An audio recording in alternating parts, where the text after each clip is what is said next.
Добрый вечер, меня зовут Ирина Ефимова, и вы смотрите программу «Якутия в деталях».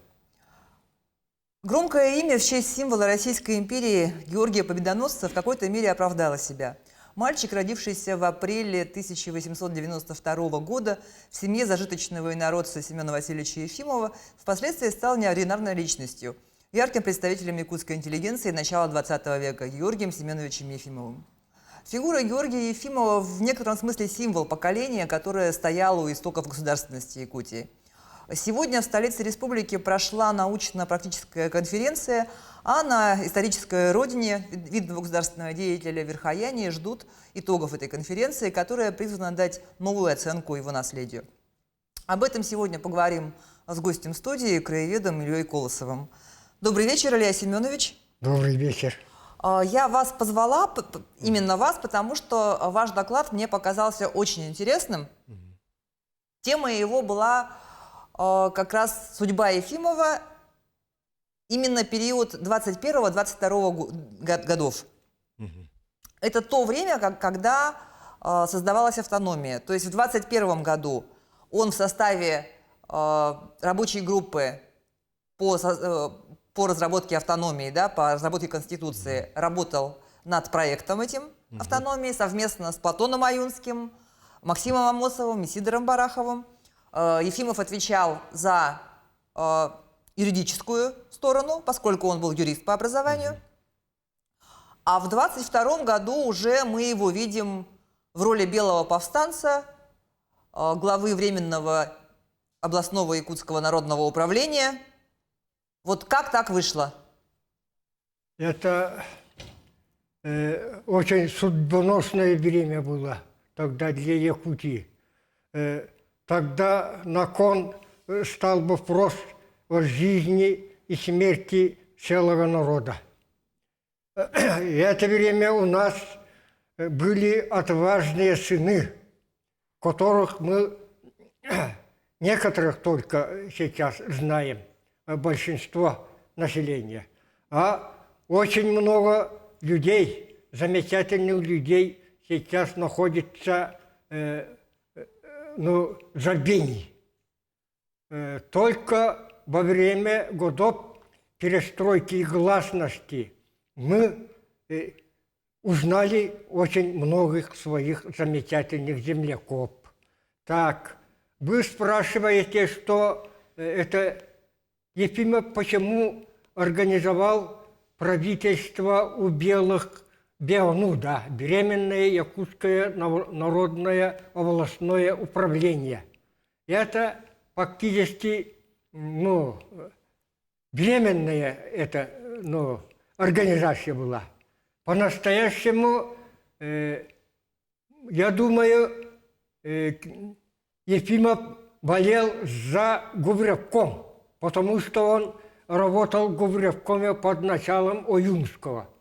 Но в это время он, это в конце 21 года, после этой разработки этой Конституции и так далее, автономии, он вместе с Максимом Кировичем Амосовым уехал в Москву для окончательного отстаивания автономии для Якутии. Об этом мне и другим краеведам рассказал Моисей Дмитриевич Ефимов, наш народный поэт. Он дважды рассказывал мне. Это в 1998 году, это в Доме печати мы разговаривали. И потом в 2003 году я встретил его в Маинской гимназии. И немного побеседовали. Он рассказал об этом случае. Ефимов с Амосовым поехал, отправили его на командировку в Москву. Но об этом сейчас никто ничего не говорит, потому что это под завесой тайны.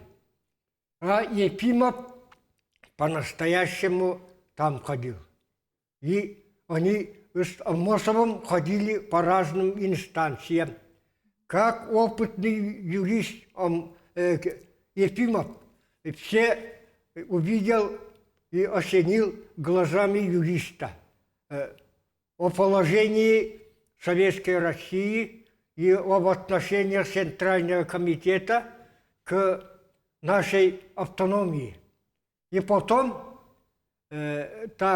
после этого он решил сразу вернуться на родину, оставив Амосова подождать этим решением Центрального комитета дачи автономии нашей Якутской области.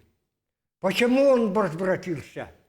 Потому что мы знаем, что в 1899 и 1907 годах были Гаагские, называются, конференции, которые разработали законы и постановления о гражданских войнах в разных государствах.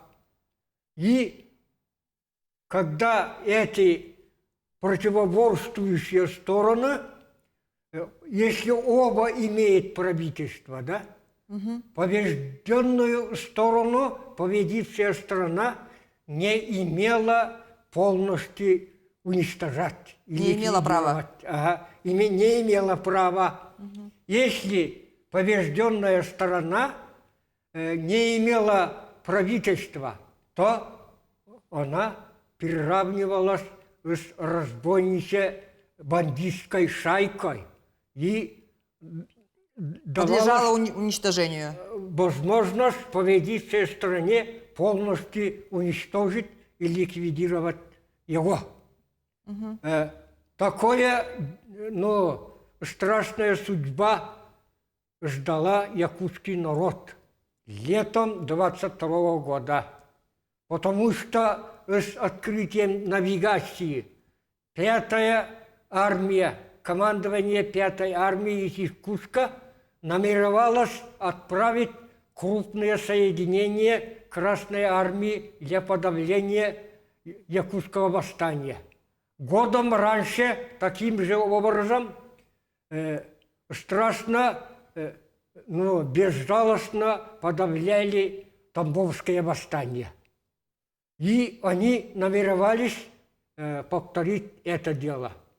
Ефимов поэтому спешил Якутск, чтобы как-нибудь организовать у белых правительство и спасать от гибели. Поэтому он спешил назад домой. В этом Моисей Дмитриевич тоже свои догадки рассказал. Он возвращался назад.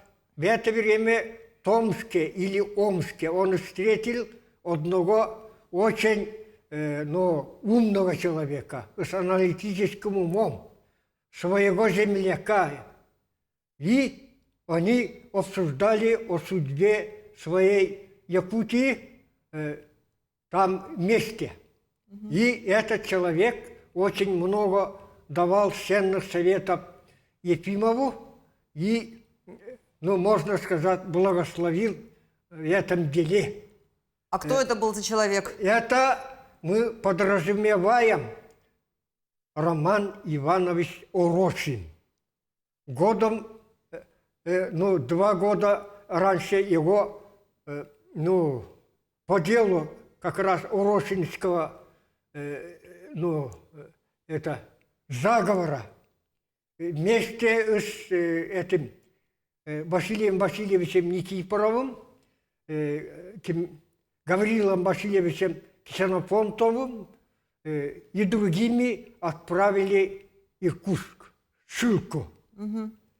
Потому что тогда этот губбюро, потом губбюро называется обком. Они хотели освободиться от авторитета национальных интеллигентов. Власть, имеющая очень, ну, не хотели эти интеллигенты, ведущие интеллигенты находились в Якутии. И любой ценой, ну, отправить их в ссылку хотели. Как раз и в это время Губчака сфабриковала дело. Этот Урочинский заговор называется. Интеллигенты сделали заговор, и потом они хотели, ну, переворот будто сделать, и этот, ну, тогда руководителем, ну, председателем губревкома правительства Якутской области был не Оюнский, а другой человек. Я знаю его фамилию, но сейчас не буду оглашать его. И этот человек от Иркутска спрашивал, как нам сделать? На пролом идти или согласиться с ними? Мы думаем отправить этих людей вам, на решение вас. Это Иркутск по согласованию отправили интеллигентов. Да, потому что тогда Якутия была областью, Якутская область Иркутской губернии. Не только области, они превратили район. Еще районом называли нас. Статус одного луса Якутской области называли. А Якутская область тогда и республикой не была. Области была, и потом, когда этот в 21 году превратили его район. Давайте вот вернемся к Виану, вернемся к Георгию Ефимову. Когда он вернулся в Якутию, там уже было восстание, потому что был развязан красный террор, были вот эти вот перегибы, да, началось уничтожение коренного населения. И получается, до того, как к повстанцам этим белым примкнул Ефимов, у них не было статуса, у них не было программы, требований, политической программы, не было своего вот этого правительства, которое он, в общем, возглавил. Так получается? Да, именно так. То есть он придал этому статус? Да, это очень сложное дело было. Он по пути в Иркутске зашел, и ему сказали, Якут, поехал отряд Каландрашвили. За ним следовал огромный обоз с оружием, боеприпасами и обмундированием. Под конвоем, под командованием Ивана Петровича Мизина. Ефимов догонял сначала Мизина, и потом Каландрашвили, и в последней очередь около Олекминска, что ли, он догнал главный эшелон Каландрашвили и встретил Широких Полянского. Там они разговаривали. Широких Полянский тоже очень интересовался этим делом, почему восстание стало так, из чего стало и так далее. Я хочу причину знать, и он сказал. А Ефимов сказал, поскорее мне надо дойти до Якутска, помогите мне.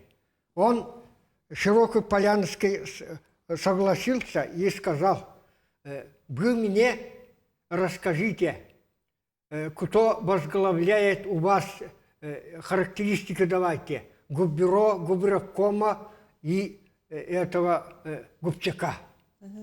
Ефимов, ничего не тая, рассказал о них.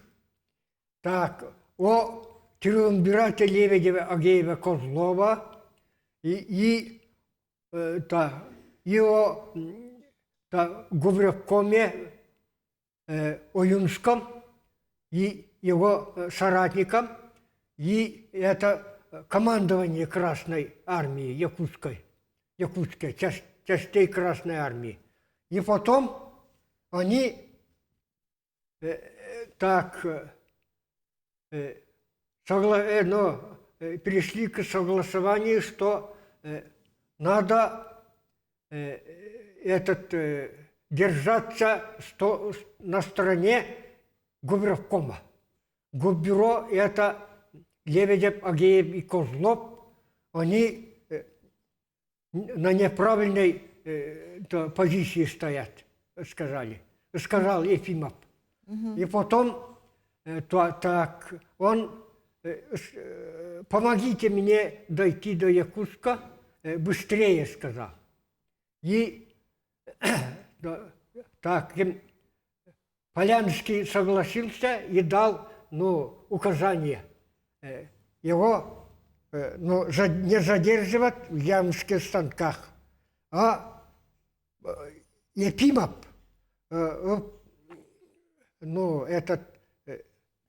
Покромском станке или до этого он свернул в сторону Чурапчу.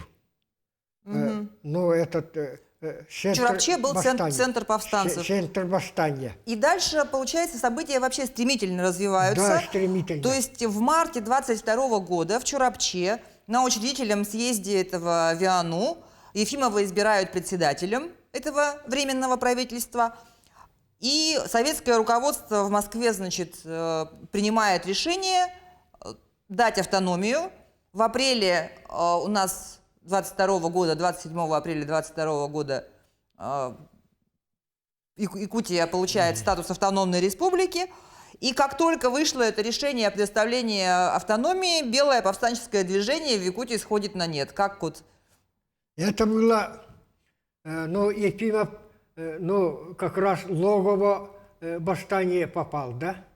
И некоторые хотели расстрелять его. Этот глава советского, один из членов советского правительства пришел. Его надо поставить в стенку. Но у него там были знакомые люди. Это молодые интеллигенты были. Его спасли, и потом они вместе, под руководством Георгия Семеновича, они организовали Беременное Якутское областное народное управление. Беременное. В этом Георгий Ефимов стал председателем, а его помощниками стали Андрей Андреевич Новгородов, еще и другие, это Шлевцов, Оторов Михаил Петрович и так далее. Очень много знакомых было. Поэтому они сначала организовали правительство, потому что без правительства мы превращаемся на разбойников. И нас имеют право уничтожать. Мы этого допустить не должны. Командующим, Якутской народной армией называется у белых, стал этот Василий Алексеевич Коровейников, уроженец Якутской области. Еще говорят некоторые, у него одна бабушка была якуткой. Прекрасно говорил по-якутски, и он был полным кавалером Георгиевских крестов.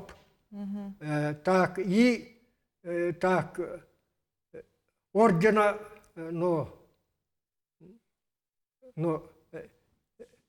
одного из боевых орденов, да. И он был выпускником Николаевского кавалерийского училища в Петрограде. И это училище очень старое было. Среднее образование дала. Выпускниками были раньше Михаил Юрьевич Лермонтов, поэт, композитор Бородин, и потом президент Финляндии, Маннергейм и так далее. Маннергейм был российским гражданином раньше.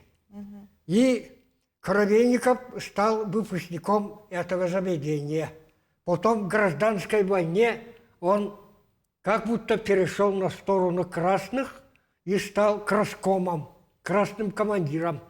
И первая навигация 21 года в составе Бендерского полуэскадрона перебыл Якутск. Но якутский гарнизон. Сначала ветеринарным фельдшером, потом на военкомат, работником военкомата. Илья Семенович, давайте вернемся вот к конференции, да, и к Георгию Семеновичу. Вы, когда выступали на конференции сегодня, вы сказали о том, что Аюнский с Ефимовым были настолько близки, что они были знакомы со времен учебы вместе в Томске, они вместе работали над проектом Конституции, туда же в Томск приезжал и Амосов, это известно, скрываясь одно время, и тоже они там вместе все общались. И что не мог Ефимов поступать без их ведома, что это было, ну, как бы это был такой план, что они с двух сторон, с одной стороны Аюнский с Амосовым, да, с другой стороны Ефимов с Виану, это был такой план по продвижению к одной цели, чтобы дали автономию. Вот Да. вы эту мысль сказали. Да. Для автономии, комиссия была, да? Этой комиссией фактически руководил Ефимов. Он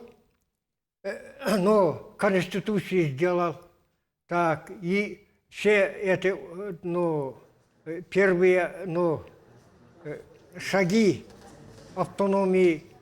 То есть юридически он подготовил Юридически подготовил, и по этому делу в Москве с Амосовым поехал.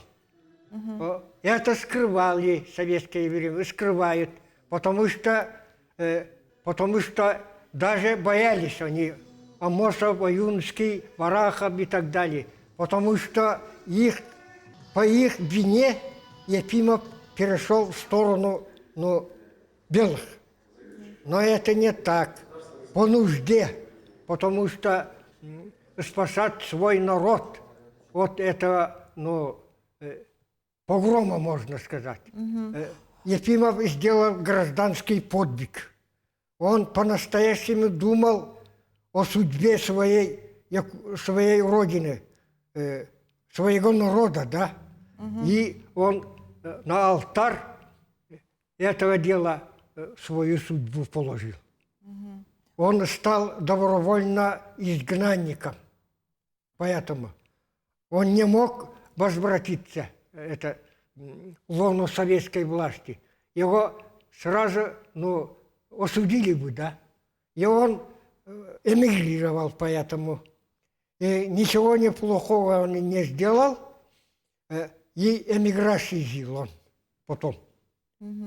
Да, и сегодня на конференции выступал Георгий Дмитриевич Никонов, руководитель проекта «Пути великих свершений», с новыми документами, которые они нашли в Харбине, о вот этом харбинском периоде жизни Георгия Семеновича, где он преподавал в академии юриспруденцию. Ефимов сначала, это при повстанчестве 10 дней был этот съезд в Чурапче, со 2 числа по 12. Там они, сделали очень много дел. Правительство они создавали. Это правительстве было очень много талантливых ребят. Это в военном деле, командующим Якутской народной армией Василий Алексеевич Коровейников был избран. Он знал по-якутски, говорят, и под его командованием, восставшиеся очень много территорий занимали тогда. И это беспокоило центральную власть. Коровейников по его плану, наверное, это думаем мы, да, был уничтожен штаб Каландрашвили 6 марта, как раз во время этого съезда. 33 километров от Якутска. Полностью этот эшелон разгромили повстанцы. И плен некоторые попали. Так. И после этого события изворачивались очень стремительно. Так, и Якутске тогда прибыл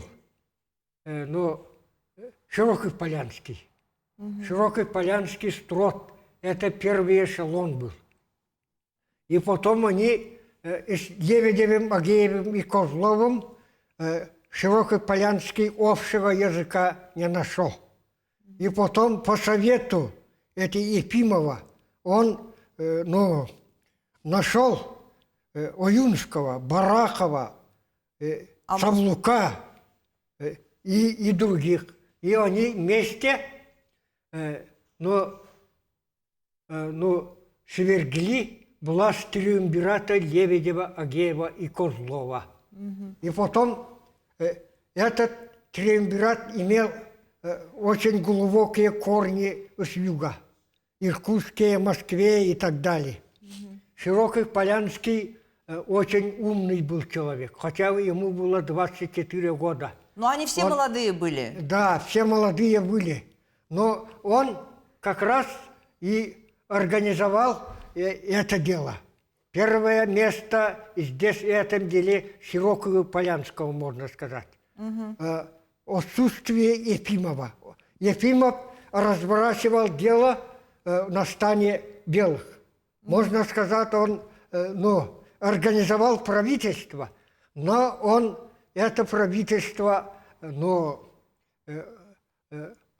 подготовил, потому что она при удобном случае сдавалась бы советской власти. Поэтому он в апреле месяце каким-то путем он вместе с собой схватил Коровейникова, и уехали они оба в Охотск. Там была очень сильная радиостанция, и потом они громогласно объявили по всему миру. Якутии идет настоящая гражданская война, кровопролитная. Помогите нашему правительству. Мы боремся за свободу нашего народа. И поэтому поддержите нас, можно сказать. В это время наша советская власть в России тоже нуждалась в связи мирового Сообщества. Содружества государств. У нас все в порядке, мы все друг друга понимаем, у нас мир, с нами связывайтесь, но ничего страшного нет и так далее.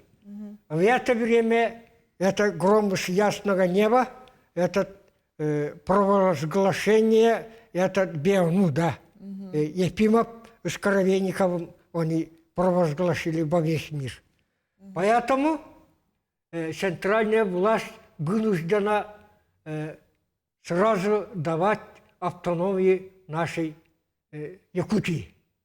Это было 27 апреля 1922 года.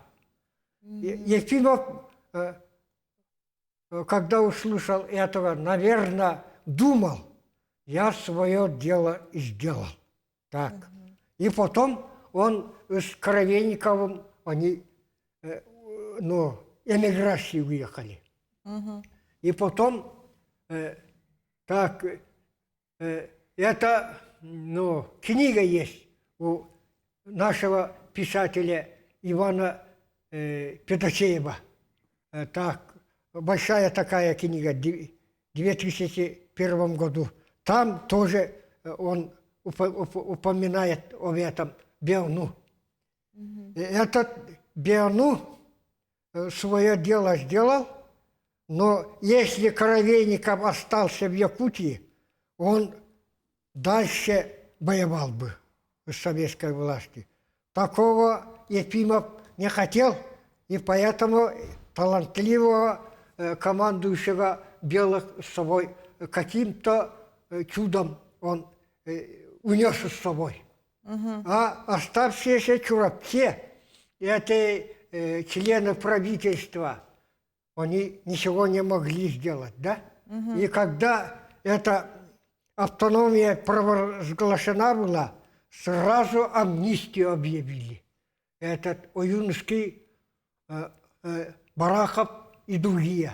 По амнистии белые командиры сразу с них снималась вся бедна, они возвращались в мирную жизнь, а самых отъявленных осталось очень мало.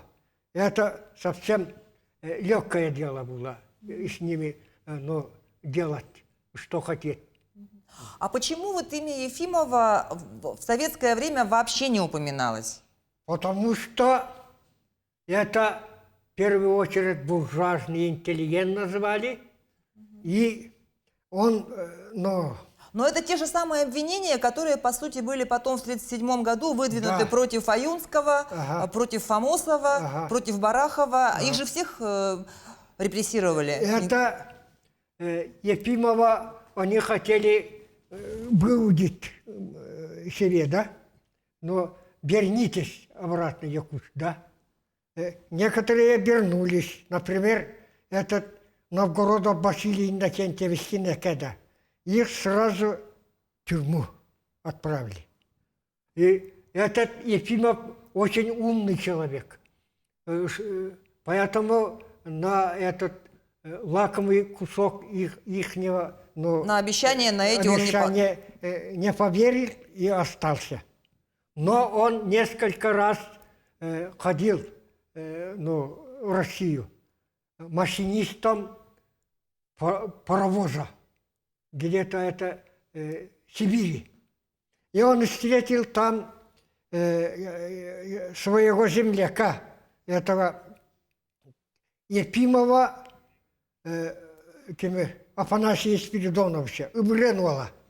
Об этом рассказывается этой книгой Досо.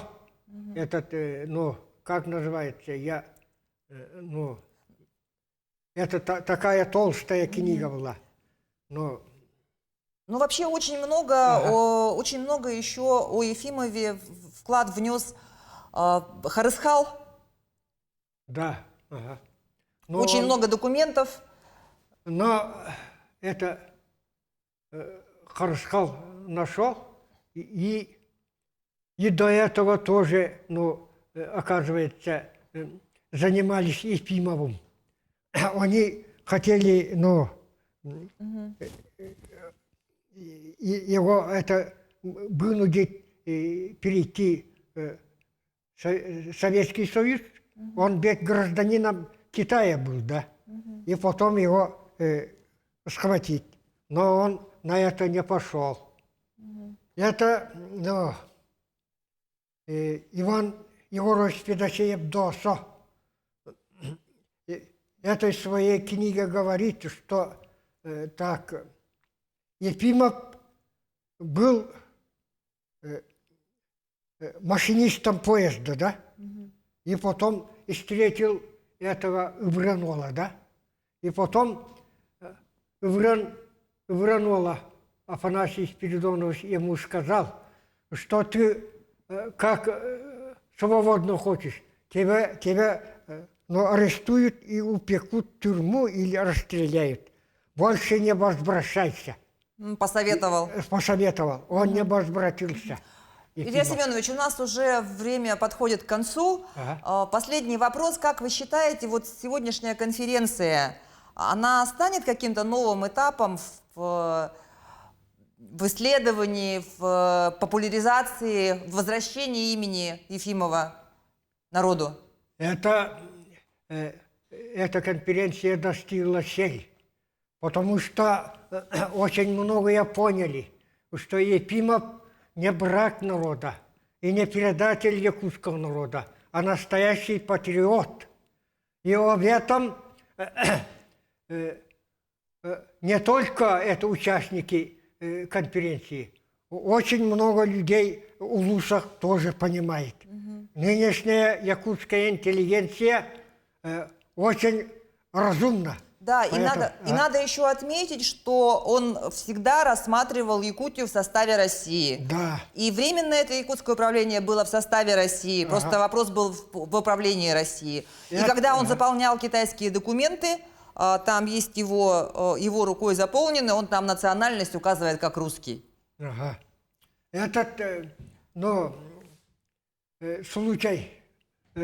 Не надо думать, что Ефимов предатель. Ефимов это использовал свой авторитет и так далее, и организацию БИОНУ, чтобы помочь достичь автономии. Помочь достичь автономии и этим делом, потом поймут, думал, наверное. Ну, и вот При моей жизни меня, наверное, не реабилитируют, но я свое дело сделал, потом обязательно мое имя будет сверкать, как эта звезда.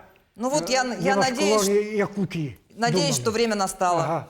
Да. На этом выпуск программы «Якутия в деталях» подошел к концу. С вами была Ирина Ефимова. Смотрите нас по будням в 19:15. Расскажем обо всем в деталях.